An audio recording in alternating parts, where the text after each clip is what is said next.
طبعا الرئيس عبد الفتاح السيسي والسلطان قابوس.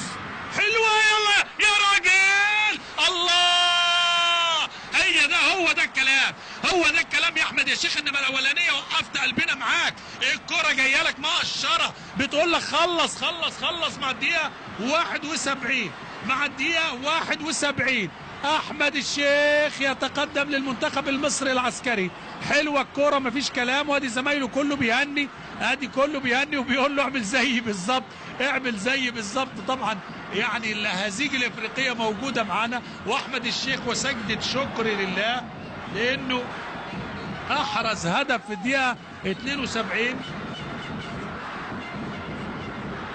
حلوه قوي قوي قوي الكره المباغته يعني السريعه، اتخطف فيها الدفاع العماني احمد الشيخ، انما الاولانيه وقفت على رجله اليمين. شوفوها مره ثانيه، ادي التماس اتلعبت على طول لعمرو، اتلعبت وعدت من الحارس الاول. السنده الاولانيه لان الراجل الحارس على طول فاق وقام ورايح معاه تاني، انما السنده الاولانيه لحق على طول سندها بالشمال وسدد بالشمال، والجول اهي خطا طبعا لحارس المرمى والمدافع الايمن اللي معاه سعد سهيل.